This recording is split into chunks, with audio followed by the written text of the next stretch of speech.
This is Blaine Scully. Welcome to the Captain's Code. Each week, we talk with the leaders of high-performance teams about the role they play in making a culture of excellence possible. Todd Dunivant is the general manager of the Sacramento Republic Football Club. In his role at the Republic, he's responsible for the club's playing philosophy and culture, as well as the technical staff, scouting, recruitment, and player contract negotiations. Todd served in a similar role at the San Francisco Deltas, where he helped build a team that took home the 2017 NASL Championship in their inaugural year. Prior to moving into a front office role, Todd was an MLS standout and a first-team All-American at Stanford. Over the course of his career, Todd made over 300 MLS career appearances, recording 200 of those with the LA Galaxy. He won 5 MLS Cups and also took home 2 Supporter Shields and the US Open Cup.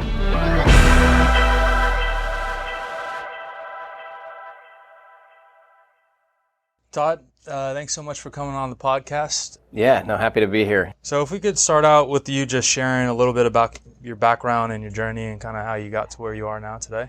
Yeah, so I had older brother, older sister that played sports. I kind of just wanted to follow in their footsteps. So growing up, I played anything I could. Ended up playing competitively in soccer and basketball and in tennis, and then sort of in high school, kind of made the choice to stick to soccer. Ended up getting a scholarship to Stanford. Played 4 years there, and then went directly into the MLS. Got drafted. Had a 13-year career in MLS, and kind of figuring out next steps, what I was going to do after playing on the field. Fortunate to find a good position, kind of in a front office role, and still around a team in a different capacity. But absolutely love it every day. Yeah, what was it about soccer that kind of connected and resonated with you? I wasn't going to be 8 feet tall. I wasn't 300 pounds, and soccer is one of those sports that you can have skill. You obviously have to be an athlete, but it doesn't discriminate in terms of that stuff. And so for me, it sort of weeded itself out. I loved all the other sports. I love basketball. Honestly, I was maybe even a little better at basketball. I was going to play in high school, and the coach said, I told him I might have a conflict with a couple games. He wasn't having that, and I sort of had to make a choice at that point, which I was disappointed about. But ultimately, at that point, it was probably time for me to kind of hone in anyways. It's something that I think about a lot with our young players now, of not focusing in too soon. So like that cross development, you see like the skill and athleticism component from the development, say, of other sports outside soccer, but then also kind of learning to be around different personalities and different teammates, because as you know, like personalities and people are different in other sports. So do you think that's kind of equally important? No question. I mean, it's when you're exposed to a lot of different avenues and kind of different disciplines, it takes a different skill set, but you mentally it's better for you to be able to do multiple things. Your motor skills are different. You get little different bits and pieces from whatever you're doing, and if you're focusing in on one maybe too soon, then you get overuse injuries, you get mental fatigue, you get burnout. There's a lot of things involved with it. It's one thing I've been fortunate. I think my brain's wired a little weird, and I don't think I could ever burn out on sports, and I think it's one thing that I've always enjoyed is I've never felt like, man, I know when to kind of take a day off or take that step back. But on the whole, I love sports. I love being a part of teams, and for a long time it took me a while to figure that out in terms of what I loved about it and what I was good at. And ultimately I'm good at being on teams, and I love that side of it. I love being around teammates or figuring out how to get the best out of everyone, and that's ultimately what I love to do. And so, doing it on the field for so long, now being able to do it kind of on the other side of the business, it's a perfect fit for me. You transitioned from high school, get the scholarship offer from Stanford, and as a Cal guy, I guess I got to say, go Bears.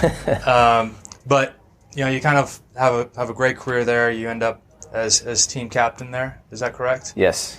Yeah, and can you just kind of talk around that exposure to high performance soccer and Pac-10 and then kind of your evolution as a young athlete, and then rising up to being responsible more for the team? Yeah, I mean it is a journey, and it wasn't something that I could snap my fingers and when I was 16 or even 18 be ready for a professional contract. I wasn't. It's a little bit of a different era, and that wasn't as normal, but it did happen. And just again, physically, I wasn't ready to do that. Maybe even mentally, I wasn't around. Like today, we have an academy here at Sacramento where we have young players kind of playing in the same environment as our professionals and just rubbing shoulders. You don't even have to be on the same field.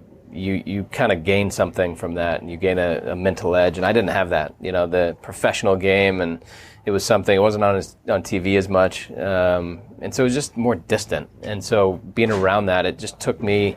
It was always about the next step for me. And so it went from club soccer to kind of college, and just hope to find a good school to go to and be able to do well there. I didn't start my freshman year at Stanford, and actually had to switch positions after I was always an attacking player, and the rub on me going into school was that I couldn't defend. I was only an attacking player, and so after my freshman year, the coach brought me in and he said, "Hey, we're losing both of our outside backs." And the way his system was is I would play midfield, but there was better players that were ahead of me, older players, veteran players, and kind of seniors that were probably going to get the nod. And he said, "You could play probably half the game at midfield or in an attacking spot, or we could put you at outside back and you could play the whole game."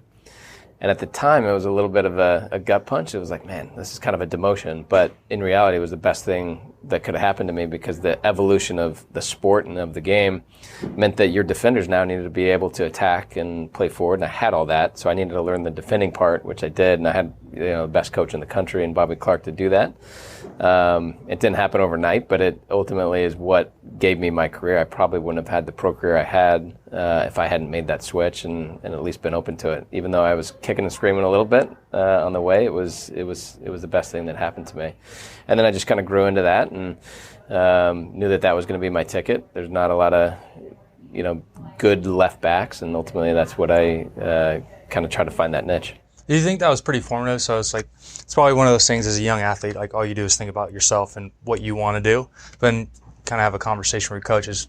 Well, we understand you want to do that, but actually the best way for you to contribute to the team is by doing this. Yeah. So kind of understanding, can you talk a little bit about that transition? And that's probably, I know, and because I've had similar experiences, it's been hugely formative in how I think about the teams and then where I fit inside of the team as far as making us better. I mean, that's what it is, right? It's about the team and what's best for the team, and you always you want to look out and do well for your own career. And ultimately what I learned is when the team does well, I'm going to do well. And so just having that kind of insight of, if I'm doing something that's helping the team and we're winning, and ultimately that's going to look good for me. And that's kind of how I modeled my career a little bit. And so just being open to that, being versatile enough and open-minded to say, okay, it might not be my first choice, but let's give it a go. And if it doesn't work, I can always switch back. But I think that for me was a pivotal moment, because it opened up, the possibility of now I'm not competing against, when you don't want to sell yourself short, but now you're competing against a different type of player at that position as an outside back versus maybe the number 10 position, which is, the best players in the world are going for that, these high-end guys, and maybe I could have done it. But ultimately it was the better path for me was kind of being open to that defensive position.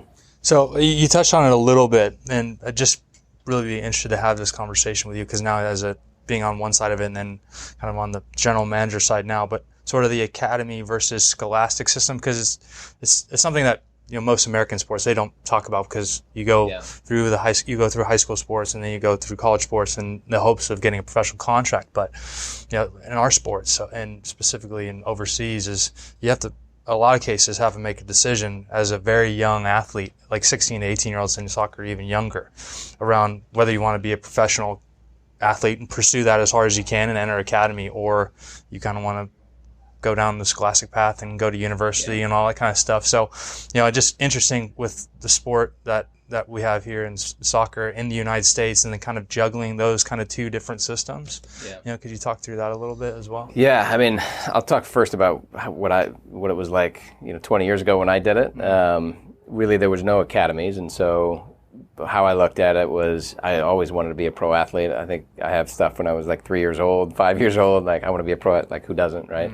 That or astronaut. And so, that for me was always important, but then I always knew like, hey, maybe it's not going to happen. So I want to try and kind of hedge my bets and always get the education. And what I tell, our kids now and anyone coming through is even if you are a pro athlete, you still need to have the education. You still need to have a good head on your shoulders, because if you don't, you're going to get taken advantage of in your career. Your career is short, and there's going to be a long life after that. So no matter what, you need to kind of take care of, the education piece. And that's something we really push hard. We know that most players in our academy here in Sacramento are not going to play for our first team. What do we do with the rest? We have a huge responsibility to those guys, and the majority of them are going to go to Division I colleges and get scholarships and get the education piece while still going through soccer. And then they could still end up coming here. It doesn't mean if you go to college you're not coming back. Everyone's got a different path. Some are ready when they're 18 to play pro. Some are ready when they're 22. So kind of back to you and your journey. So you graduate from Stanford, get drafted by San Jose, and then experience some success pretty quickly, it seemed like, with your first couple of years. Can you talk about sort of that transition for you and kind of what those first couple of years in Major League Soccer were like? Yeah, it was a tough transition. At the time it came fast, and I kind of think about this as an arc, and it's easy to do after the fact, but growing up, we always had a really good team, a really good youth club team in Colorado. We never were able to get over the final hump and win the national championship. We were close. And looking back, we had talent and we had really good players, but there was something that always kind of got in our way. We had a semifinal curse. We could never win the semifinal game. We would blow teams out until then, and then we'd sort of just run into a block. And then got to college, and every year throughout my career, we were able to go a little bit further. We lost in the first round my freshman year. Sophomore year, we lost in the quarters. Junior year, we lost in the Final Four, and then senior year, we lost in the national championship to UCLA. So the other half of your collegiate career. So we couldn't get past them that year, and it was brutal. We lost in the 87th minute, 3 minutes left, and lost. So there was that kind of sting, and it still to this day hurts. But then able to kind of get drafted, like you said, into a really great situation. The San Jose Earthquakes at the time were one of the top teams in the league. Landon Donovan, Brian Mullen. I mean, the names that were on that team were incredible. So it was just like, hey, how do I integrate into this team, and how do I get on the field, and how do I add something? And so that transition was tough. And the toughest part was really the length of the season, because in college I was used to playing 3-4 month season. Whereas MLS, now you're talking 9 and 10 months. And just the mental and physical drain every day at training, it's such a higher level. I was good enough to play at that level, but it took its toll on me throughout the year. And I looking back, I probably should have put my hand up and said, look, I need to step back, I need a break, but no athlete's going to do that. And, by the end of the season, I was completely drained, and physically, mentally, the whole deal. We won the MLS Cup.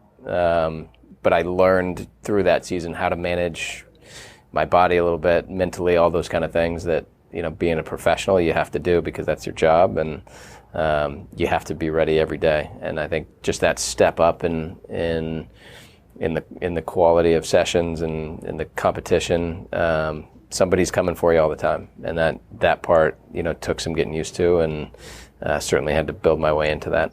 So even as a young professional athlete, you go into a good situation, your team experiences some success, and then you individually are kind of learning how to be a pro, right? Which is a transition where those kind of, the Landon Donovans of the world and some of the bigger names on the team, did you look to them as like, okay, this is kind of what they're doing, and then I can start to build my own sort of professional package around like how I look at maintaining performance for a 10-month season? Because, that's probably the greatest challenge. Anybody can do it once. Absolutely. Yeah, it's the consistency. That's the hardest part, right? So yeah, I mean, I tried to be a sponge, and I tried to listen and learn, and I mean, literally all the time, whether it's the locker room, whether it's on the field, whether it's on the plane, the bus, whatever it is, you're just soaking it all in. And I was not somebody that was going to come in and overpower. That just wasn't my personality. It still isn't. It's more to integrate and to try and enhance. And I was fortunate I wasn't starting in preseason, and there was an injury, and there was an opportunity. And what I always say too is like, life and sports, it's about taking your opportunities. You'll have it at some point. You'll have an opportunity. It might be one, it might be three, you don't know, but you got to be ready to take it. And I was fortunate. I got to, the injury happened. I was kind of thrust into it and ended up playing my first game in front of my home fans in Colorado. Scored a goal in the game, the winning goal, and it was just like, it was a great kind of start. I thought scoring would be easy after that. It wasn't. But it was fun, and it just got me going, and I think automatically kind of put me, like, I got some credit with the guys. Like, okay, he's not just a kid; he can actually help us, and so that just helped kind of set things off. Yeah, it's a tough thing as a young professional athlete because you're trying to integrate into the team, you're trying to figure a bunch of stuff out, but then you're also playing for a contract, so there's like all these competing things that you're just trying to wrap your head around the whole thing. It could be overwhelming. Yeah, it is. And, that's where you need to, you got to lean on your friends, your family, your teammates. But it is. There's so much, how much do I press? How much you don't want to be passive, but you also don't want to overstep. And so it's just finding those balances and just kind of playing through everything. But for me, it was a dream because I also was in the Bay Area, which, I was still finishing out my class was finishing out at school, so I was able to, still be around my friends and still have that kind of connection. So it couldn't have been a better fit for me. So you have a 13-year career, 300 MLS appearances, 5 championships, which I think is second all time, something like that. Kind of reflecting on your experience as a professional athlete, and we'll touch on this, even an international athlete as well, but anything kind of stick out from like how you were as a rookie versus when you were as a kind of a 13-year veteran with all this wealth of experience that you kind of accumulated? Yeah, I mean, you just gain knowledge, right? Like the game slows down a little bit for you. You see things before it happens, and I had to because physically I changed. The second year of my career, I tore my quadricep muscle and didn't manage the recovery well. Ended up missing about 2/3 of the season and had a hole in my quad from it. And so I wasn't able, like one of my strengths was just being able to rifle balls and kind of the shots, length of pass, all kinds of things like that. And I didn't have that in my game anymore. If I did it, it would, the quad would let me know about it. So I had to change the way I played, and I couldn't use that athleticism and that sort of some of those weapons that I relied on my whole life. I didn't have those anymore. Those were taken from me in my second year of my career. Anything specifically stand out for those kind of 5 MLS Cup runs with those teams? Anything kind of I've now as someone in the front office who's responsible for building teams, anything you kind of have identified as maybe some of these are the lessons that I've kind of pulled out of those runs that I can apply to what we're doing now? Yeah, I mean, that's every day for me. Like that's the experience I kind of pull on. They're all different, and it's hard to pull, there's not necessarily unifying themes throughout. They're all different championships, they're all different teams, and it's about overcoming obstacles. There's always obstacles. Any championship that anyone, being an athlete, this, like anything worth having comes really hard, and you got to work at it, and nothing's given to you, and referees are going to make bad calls, and your teammate's going to make a mistake. It's about, overcoming all that and just saying it doesn't matter. And most days, and I think one of the things I learned very, towards the second half of my career was that most days you don't feel good. Like that's the trick. And I remember early, like I had some sports psychologists that were saying, hey, like this is how you get to the zone, and you got to get to the zone, and everything was about the zone, and you're chasing something that is impossible to get. And you're always kind of grasping at something that you want to get to this nirvana state where you're just playing perfectly, and that's not the real world. And our teams were terrible after those talks. And so the best advice I got was, hey, most days you feel terrible. Like you start running and your ankle hurts out of nowhere. And you're like, where did that come from? But that's what being an athlete's about, is just grinding out, hard training camps and putting yourself through a lot of misery and pushing yourself to limits that you didn't think you could, and knowing like, hey, I'm not at my best. Most of the time I'm not at my best, but how do I still get it done? And that's the key. Because the reality is that nobody cares. You still have a job to do. Like that's the reality. Teammates relying on you, fans relying on you, organizations relying on you. Plus, you're getting paid to do the job. So it's like, I totally know exactly, because to be able to mentally deal with that adversity when you don't feel good, and then still kind of compartmentalize it, accept it, acknowledge it's there because it is, and then still be able to go and perform, which is the ultimate responsibility that you've been given. And in a lot of cases, I think the ability to put it in perspective is, well, I'm still a professional athlete, and it's probably the best job I've ever had and am ever going to have. So just put your guts into it and try when you can. Yeah, it was one of Bruce Arena's favorite sayings. A longtime coach that I had, he's like, life could be a lot worse, guys. Like there's people doing a lot worse things than doing this, and you get caught up in it, and it's hard. And I will say this, like, I think being a pro athlete is one of the hardest jobs in the world. Like, it just is, because of the pressure, because of the eyeballs, the cameras, like everything you do is under a microscope, and to make mistakes in front of tens of thousands of people, and to be able to kind of have thick skin to forget that and move on, and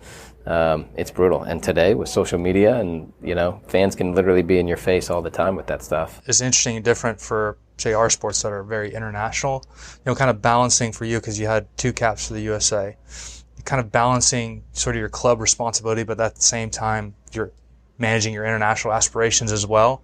It's a really unique thing, I think, about you're a professional player, but, obviously for most players in the NBA. Well, it's all about the NBA, same with the NFL. But for us, there's the World Cups, which are almost like pinnacle experiences and to realize that is a huge achievement for an athlete. So could you talk a little bit about that dynamic? I was so blessed to be able to get the opportunity to play for the U.S. national team. It's a dream come true. And I leave no regrets on that. I had 2 games, 2 opportunities leading up to the 2006 World Cup, and blew it out of the water. It was the best I ever played in my career. Had 2 assists in one of the game, was involved in 3 of the goals against Japan, and was like absolutely flying. It was the fittest I've ever been, best I've ever played. And the next day, the day that I got a fax, this is 2006, I got a fax saying that I was called in. I was one of, I think, 5 players from MLS that was called in. Most of the players were European based, like the top players were in Europe, and I was one of 5 that were called in to the next friendly as we were leading up to the World Cup. That same day, I just in practice, that same quad let me down and just snapped on a regular kick. I pushed myself so far and never felt any issues with it, no problems, but it was that same injury from 2 years earlier that came back, and I was done, and that put me out for several months. Wasn't in the World Cup, and wasn't able to get back into that picture. So that was disappointing, but I also know that I had 2 games that I was so proud of, kind of what I did and the level I got to, and I would have loved to get back. It just wasn't in the cards. And when I was later playing back at that level, the coach didn't see it in me, and that'll happen. So, I don't have any regrets. 13-year MLS career, and then you start to transition to the front up. Can you talk a little bit about your first roles and how that transition from athlete to now where you are today as general manager of the Sac Republic? Yeah, it was, again, you'll hear a theme. It was a tough transition. Being an athlete, knowing kind of only one thing my whole life. And all I knew was sports and playing, and that it didn't fully define me, but that's what I did, and that's what I did in school. That's what I did, as a professional for 13 years, and it's scary to think beyond that. It's a scary thing, and I thought about it for the whole time I was playing, and you get all the advice and you hear everything, and ultimately it was just a long journey for me to try and figure out what that next thing was going to be, because I didn't know. And I started a real estate company with a couple buddies, and we started just acquiring a couple properties. It just put me in a different environment. I was talking to banks. I was doing some things that were just outside of, it gave me confidence because it was doing something outside of the field that you're not used to doing. What you don't realize being an athlete for so long is that your skill set is way bigger than you think. Being on a team, like what we do in this office, we're a team in here. And even though we're not on a field, like this is a team, and it's about picking your teammates up. It's talking to people and learning how to cope with, the people who work next to you. And if you can make them better, just like on the field, you're gonna have success. So that transition for me, ultimately, it came back to, again, setting myself up. I was part of the players union for a lot of my career. Again, you're just kind of out of your comfort zone. It's part of your job because you're learning, your every condition that you have and your contracts and everything you do is done through the collective bargaining agreement. But to be able to lead that and to be able to be in a room with 40 players, 20 of them are captains, everyone's an alpha male, everyone's got an ego, everyone's got a different agenda. That was one of the hardest things I've ever done because it wasn't, the hard part was not negotiating with ownership or the league office or the commissioner. The hard part was managing our own group and managing personalities. And what is our athlete position on? And getting consensus because everyone's got a different take and everyone has a different kind of reasoning, and to get everyone to go in that same direction, man, that was challenging, but so rewarding because we got there and we got it done. And but again, it's just another thing outside of the game that helped me kind of know that I could do something else. Ultimately, it was a connection from Stanford that said, hey, we're actually, I don't know if you've heard, but I'm part investor in a new soccer team in San Francisco. Would you mind talking to our CEO? And it was as simple as that, starting up a pro franchise from scratch. And, again, talk about a challenge. Like we didn't have a template. Nobody told that there wasn't a way of working. We had to create all that. So when we did player contracts, we had to create the contract, and we had to, kind of figure everything out for ourselves. So again, like it was for a first job, couldn't have been better for me. I'll probably learn more in those 2 years than I will the rest of my career combined. But it was great, and then to be able to kind of jump into Sacramento with the Republic now, and where we're going as a club, where we've been, the love for the sport here in the city. It's awesome, and anyone who lives here can feel it, and it's only going to get bigger and better. You kind of played professional soccer for a long time, so you knew what your role and responsibility was within the game plan. But then when you're responsible now for more of the architecture of the organization specifically, the technical, then you have the business side as well, but then also, the cultural as well, and like managing managers, managing the athletes, and then still driving a real positive culture, which kind of seems to be what you're all about anyway. So it's like, how do you think about that? Was there, okay, this is what I need to think about with regards to talent ID and scouting. This is how I need to think about the way we want to play and the style we want, and this is kind of the coaches we want to lead. Yeah, I mean that's another thing. There's no blueprint for the job. Like this is not a job that being a general manager, it's not like, hey, here's how you do it, and you got to do this from 6 to 9 and from 9 to, like, you figure it out on your own. And I think one thing that I really lean on heavily is just people in the business that have done it before. So when I first started, I was calling everybody I knew. Hey, how do you guys handle moving expenses? How do you handle win bonuses? How do you, and it's just trying to get best practices from everybody, trying to learn as you go, and you're going to make a ton of mistakes, and I have, and I'll continue to make them, but hopefully not the same ones over and over. So yeah, it's for me again like a dream position because I get to help create the team, and it's not just my vision. It's done in with the coaching staff. It's done with our president. It's done with everybody in this office. That's for me the fun part, is putting that together, and it's not just the players. Like I love putting the staff together. Like that part is so fun because again, I've had a lot of equipment managers, I've had a lot of team admins, I've had a lot of trainers, and so you start to realize why some are good and some aren't. And so that part, I know how important that is, and I know how important you talk about culture. Well, culture is really people, and if you get the right people around you, that's a good starting point. And then if you put the right environment around them, you're set up for success a lot better.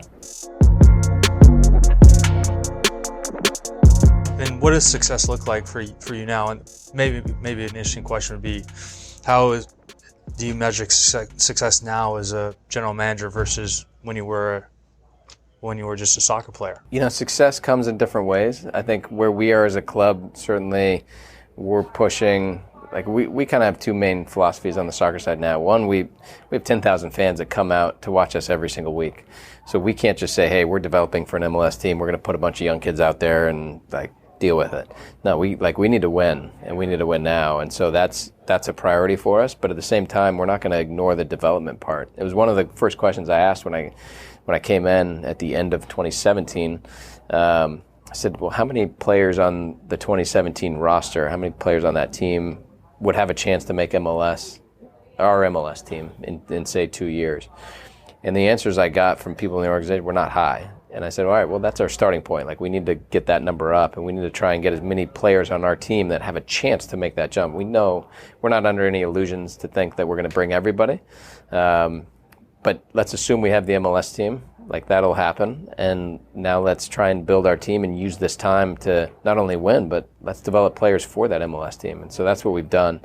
And last year was a good start. And we think that number now is pretty high, and we feel good about that. So that for me is kind of success, is developing and winning. We don't know how many players we're going to be able to bring to MLS, but we know that we can bring a culture, and that's one of our advantages. If we're starting from scratch and building an expansion team from scratch, you don't have that culture, you have to build it.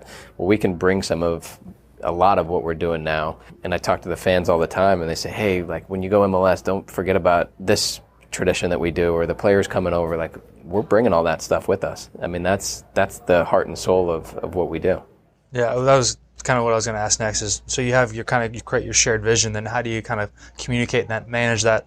Because it's a little bit different as an athlete, where it's a bit more binary between you and the coach and all that stuff. But now you're having to manage stakeholders, say managing up with ownership and managing outward with the community, and then also managing down to people who you're responsible for. So could you talk a little bit about the challenges around there, and then trying to be as positive and consistent as you can with all that stuff? Yeah, I mean, I think you hit it a little bit. This job, being a general, it's about relationships. Internally, externally, ownership, the league, players, other teams' players. It's all about relationships. And, I think it's a really important point, because if you're ignoring some of those pieces, it'll come back to bite you. And I think that's one of the biggest challenges, is your time's limited. So you can't be everything to everyone. So it's figuring out how you can manage those and be genuine, hit as many people as possible, and just maintain those relationships. It's with the local colleges, it's with the local clubs, it's with everybody. There's certainly not enough time in the day, but that's something that I want to continue to get better at, is how can you manage that, and then it's where's the biggest need. Every day is different for me. One day it's something happened within the team that needs to be dealt with internally, and another day it's we're scouting a player abroad. Another day it's something staff related. Then there's community events. I mean, there's no blueprint. It's going to be a regular week. There's no such thing as a regular day for me. And it's one of the things I love, because I also get to kind of toe the line between, the front office and the business side, and then also, on the soccer side and the technical side, being able to do both of those. It suits me really well, because I enjoy both sides. But I also get kind of the best of both worlds in that sense. Some could say the worst of both worlds, but I look at it as the best of both worlds, because you get to make a big impact. What qualities make a good teammate? One thing you notice about our club is there's a lot of humility. There's no doubt that there's ego in sports, and you need some level of ego to be an athlete, knowing when to bite somebody's head off, and sometimes you got to know when to put your arm around them. And it's so a good teammate knows when to push those buttons. Similar to a coach or a manager, I need to know what gets you going. And if you're a guy that needs to be pushed and needs to be kind of razzled a little bit, and I got to get under your skin to get you going, I need to know that. same thing. If I need to kind of pull back the reins a little bit, and you make a mistake and you know it, and your head keeps going down, if you keep getting kind of piled on, like, I need to know that too. What would be your definition of leadership? Leadership is about bringing everyone together in a way that everyone's voices are heard. Just empowering those around you. Like, that for me is part of leadership, is empowering coaches, empowering players, empowering everybody to feel like they can do their job at their best, and trying to get the best out of them. Ultimately, that's going to be good for everyone. Can't tell you how much I appreciate your time, and really admire what you guys are doing here and what you're building, and how you continue to plug away and continue to raise the standard for Sacramento and flying the flag high. So keep doing what you're doing. Really appreciate it. Cool. Awesome. Thanks, Tom. Yeah, thank you. This week's takeaways look at dealing with obstacles and how to build for the future. For Todd, getting comfortable with being uncomfortable made all the difference in his professional career. By taking a risk of trying a new position and really stretching himself, he found the way he could best contribute to the team and ultimately find his own personal success. When you're new to an organization, joining a new team, it's all about learning how to integrate yourself into the swing of the team. So become a sponge, listen, ask questions, learn the rhythm of the organization. Then you'll be able to find your best fit. Obstacles will always be a part of life, but how you handle those obstacles help define who you are. Anything worth having usually requires a whole lot of hard work. So figure out how you can best deal with adversity so you can get the job done. Culture is all about people. When you get the right people, build the right environment around them and empower them so they feel they can do their best work every day, setting up your organization for long-term success. And finally, in sport and in life, always be ready to take the opportunity when it presents itself. Being prepared every day will get you ready for that moment. And when it happens, you need to have the courage to walk through that door.